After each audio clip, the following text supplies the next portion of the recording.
ఉన్నాడు బాపట్లలో, రండి అని చెప్పని మా బ్రదర్ తీసుకెళ్ళడం జరిగింది. సో ఏదైతే ఆ టైంలో నేను వెళ్ళాను, వెళ్ళిన తర్వాత మన ఏదైతే అంకే గారి బ్రాంచ్ కి వెళ్ళాం. సో ఆ ప్రొడక్ట్స్ అవన్నీ చూసాను.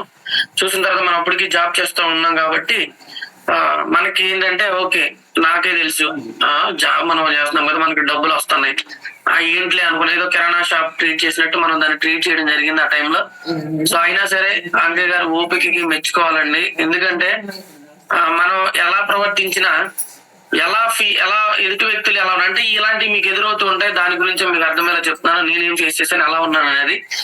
సో నేను అప్పుడు నా బిహేవియర్ ఏంటి అంటే, నాకే తెలుసు మనం ఆల్రెడీ జాబ్ లో ఉన్నాం కదా, ఏంటి టూత్ పేస్ట్లు ఇవన్నీ చెప్తున్నారు అనుకున్నాం, అలా మనం ప్రవర్తించాం. అయినా సరే ఆయన ఓపికగా సరే మీకు ఓకే అన్నయ్య అంటే, నాకు తగ్గ టైంలో నాకున్న టైంలో నేనున్న పొజిషన్ లో అప్పుడున్న ఆ టైంలో నేనేదో ఇంకో వేరే పని కోసం వెళ్ళాలన్న ఇంటెన్షన్ ఆయన గుర్తించుంటారు. నాకు తగ్గట్టుగానే 10 నిమిషాల్లో ఇది ఇలా ఉంటది ప్రాసెస్ అని నాకు ఎక్స్ప్లెయిన్ చేయడం జరిగింది. సో అప్పుడు నాకు చెప్పినప్పుడు దానికన్నా ముందు నాకు ప్యూనెట్ అనే కంపెనీ గురించి మా బ్రదర్ చెప్పారు, మా ఫ్రెండ్.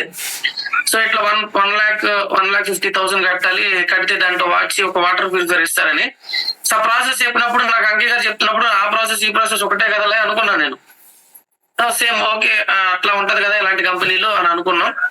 సో అనుకున్న తర్వాత నాకు ఈ ప్లాన్ అంతా నేనేం పట్టించుకోలేదు. అయినా సరే ఆయన చెప్పినప్పుడు నాకు అక్కడ ఒకటి అర్థమైందండి. సో ఎప్పుడు అర్థమైందంటే అది నాకు తర్వాత అర్థమైంది, అంకే గారు అలా ఓపికగా ఉండడానికి రీజన్ ఏంటి అని. సో నాకు అర్థమైంది ఏంటంటే, వెస్టీజ్ నేర్పించంటే ఒక వ్యక్తిని ఒక మంచి విధానంలోకి తీసుకొచ్చే ప్రాసెస్ లోనే ఓపికగా ఉండాలి అని చెప్తుందని నాకు తర్వాత అర్థమైంది. ఎందుకంటే ఒక ప్రాబ్లం నేను ఫేస్ చేసినప్పుడు నాకు కూడా నా పైన ఉన్న అప్లైన్ ఇదే ప్రాబ్లం ఫేస్ చేశాడు కదా అని అనిపించింది అనమాట. సో అలాంటి సిచ్యువేషన్ నాకు వచ్చినప్పుడు నేను అప్పుడు రియలైజ్ అయ్యాను, ఎస్. సో మరి ఆ రోజు నేను ఎలా బిహేవ్ చేశాను, సో తను ఇలా ఓపిక్గా ఉన్నాడు అంటే నాకు ఈ రోజు ఎలా సిచ్యువేషన్ ఎదురైంది, నేను ఎలా ఓపిక్గా ఉండాలి అని. ఆ ప్రాసెస్ లో మా మదర్ కి కావాల్సిన ప్రొడక్ట్స్ నేను తీసుకున్నాను, హెల్త్ కి సంబంధించింది. సో వాడటం స్టార్ట్ చేసాం. ఒక 3 months వాడారండి. సో రిజల్ట్ అనేది ఎక్సలెంట్ గా రావడం జరిగింది. సో ఎందుకంటే చాలా మందికి మన ప్రొడక్ట్ పర్చేస్ చేయగానే కొని వాడంగానే అప్పుడే ఇన్స్టెంట్ గా ఆ రిలీఫ్ రావాలి, ఇన్స్టెంట్ గా అసలు ఏవైతే నొప్పులు కొన్ని సంవత్సరాల నుంచి ఉన్నాయో అవన్నీ తగ్గిపోవాలి, అవన్నీ ఆలోచిస్తూ ఉంటారు.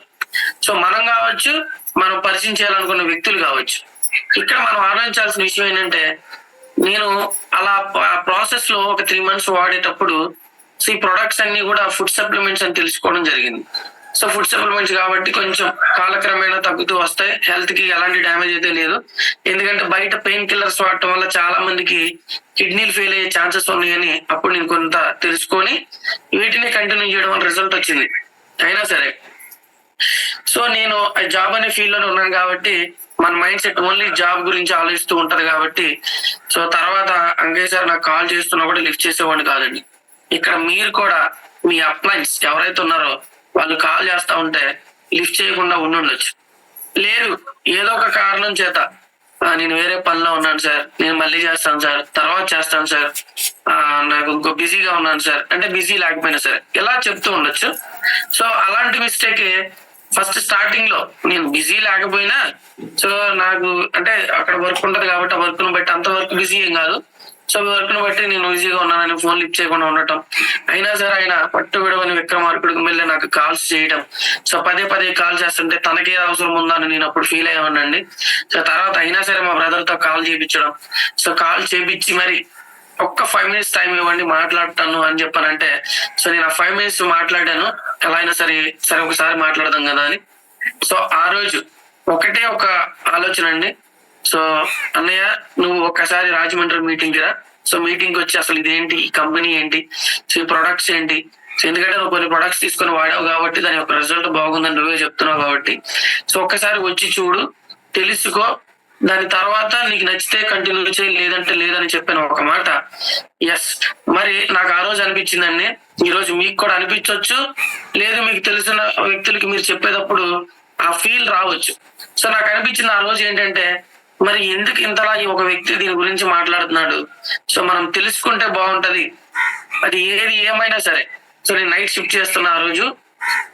ఏది ఏమైనా సరే తెలుసుకుంటే బాగుంటది అన్న ఒక డిసిషన్ నేను ఏదైతే తీసుకున్నానో, ఎర్లీ మార్నింగ్ ఆయన విజయవాడ రావటం, విజయవాడ నుంచి రాజమండ్రి రావటం, సో అక్కడ మీటింగ్ వెళ్ళటం. ఆ మీటింగ్ లో ఎంతో మంది ఇప్పుడు ఏదైతే కానిస్టేబుల్స్ ఉన్నారో, డాక్టర్స్ ఉన్నారు, సో మంచి మంచి పొజిషన్స్ లో ఉన్న వాళ్ళు వర్క్ చేస్తున్నారు వెస్టీజ్ లో.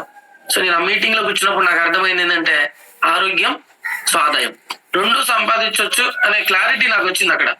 ఈ రోజు బయట కొన్ని సిచ్యువేషన్స్ ని బట్టి ఒక మనిషి ఆరోగ్యం ఎలా కోల్పోతున్నాడు అనేది అక్కడ ప్రజెంటేషన్ లో చూపించారు. అంటే బయట జరుగుతున్న పొల్యూషన్ కావచ్చు, తాగే వాటర్ కావచ్చు, పీల్చే గాలి కావచ్చు, మొత్తం కూడా పొల్యూట్ అయిపోతుంది. సో పొల్యూషన్ ఎక్కువైపోయింది. సో ఆ విధానంలో ఒక మనిషి జీవిస్తున్నాడు, అందవలసిన పోషకాల మనిషికి అందట్లేదు. కాబట్టి ఇలాంటి కొన్ని డిసీజెస్ అనేది రావడానికి మూల కారణం అవుతున్నాయి. వాటిని అధిగమించడానికి వెస్టీలో ఉన్న ఫుడ్ సప్లిమెంట్ చాలా బాగా ఉపయోగపడతాయి అని అక్కడ ప్రజెంటేషన్స్ లో చెప్పినప్పుడు నాకు అప్పటి వరకు ఏమీ తెలియదు. మన ఆరోగ్యం గురించి మనమే తెలుసుకోం యాక్చువల్గా అయితే. కానీ నాకు అక్కడ అర్థమైంది ఏంటంటే ఆరోగ్యం అనేది చాలా ఇంపార్టెంట్. అది దేని వల్ల పోతుందని నాకు ఆ రోజు క్లారిటీ వచ్చింది. సో వచ్చినప్పుడు ఓకే, ఈ కంపెనీలో మనం ప్రొడక్ట్స్ ప్రతిరోజు మనం వాడుకోగలిగితే మనకి హెల్త్ బాగుంటదని చెప్తున్నారు అనేది నాకైతే ఫుల్ క్లారిటీ వచ్చింది. సో వచ్చిన తర్వాత మరి పెద్ద పెద్ద ఆఫీసర్లు ఎందుకు చేస్తున్నారు, మంచి పొజిషన్ లో ఉన్న టీచర్స్ ఎందుకు చేస్తున్నారు, సో మరి ఇక్కడ ఒక నార్మల్ స్థాయి నుంచి ఒక 9 లక్షలు 8 లక్షలు తీసుకునే పర్సన్స్ ఎందుకు ఉన్నారు, ఇవన్నీ కూడా నాకు అక్కడ మైండ్ లో మెదులుతూ ఉన్నాయి అనమాట. సో మెదులుతూ ఉన్న టైంలో ఒక్కొక్కళ్ళు అంటే వాళ్ళ యొక్క అప్లైన్స్ గురించి, నాకు ఈ వ్యక్తి నన్ను పరిచయం చేశాడు బిజినెస్ కి, ఈ వ్యక్తి పరిచయం చేయడం వల్ల నా పొజిషన్ ఇలా ఉంది అని చెప్పినప్పుడు నేను ఆ టైంలో ఫీల్ అయ్యానండి. ఎస్, మనకి ఒక వ్యక్తి ఒక ఆపర్చునిటీ పరిచయం చేశాడు. సో వ్యక్తి ఎంత గొప్ప వ్యక్తి. ఎందుకు అంటే ఈ రోజు మన దగ్గర ఉన్న వాళ్ళు, మన ఇంటి పక్కల ఉన్న వాళ్ళు, మన ఫ్రెండ్స్, మన బంధువులు ఎవరు కూడా నీ ఎదుగుదల గురించి ఆలోచించరు. ఇది వాస్తవం.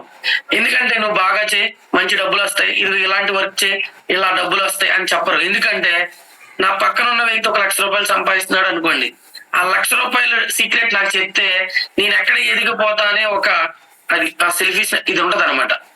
సో అలాంటి విధానాలలో మన బంధువుల సైతం కూడా మన ఎదుగుదలని కోరుకోరు. అలాంటిది ఒక వ్యక్తి మన సక్సెస్ కోసం కోరుకుంటున్నాడు అంటే నాకు అక్కడ మీటింగ్కి వెళ్ళిన తర్వాత నాకు అర్థమైంది, ఎస్, ఒక వ్యక్తి మన డెవలప్మెంట్ గురించి ఆలోచిస్తున్నాడు అంటే ఒక మంచి విధానంలో ఉన్నాడు. మరి ఆ మంచి విధానంలో ఉన్నప్పుడు మనం ఎందుకు మంచి ఆలోచించకూడదు, మనం ఎందుకు రైట్ డిసిషన్ తీసుకోకూడదు, మనం ఎందుకు 10 మందికి చెప్పే పొజిషన్ అంటే అలాంటి ఈ వెస్టీజ్ అనే కంపెనీలో సీరియస్ గా తీసుకోకూడదని ఆ రోజు నేను ఆలోచించాను. ఆ రోజు ఆ మీటింగ్ లో నాకు బాగా నన్ను ఇన్స్పైర్ చేసిన ఒక పర్సన్ రామకోటి గారండి. ఎందుకంటే రామకోటి సార్ ఆ రోజు ఒక 70,000 ఆదాయం తీసుకుంటూ ఒక ఫారెస్ట్ ఆఫీసర్ గా, ఒక గవర్నమెంట్ ఎంప్లాయ్ గా ఉన్న వ్యక్తి వెస్టీజ్ ని తీసుకున్నప్పుడు నిర్ణయం చేయాలి అని, మరి నేనెందుకు తీసుకోకూడదు అని ఆ రోజు నేను బలంగా డెసిషన్ తీసుకున్నాను. మరి నాకు వచ్చే 13,000 రూపాయలకి KFC అనే కంపెనీలో 14 గంటలు చేసినా సరే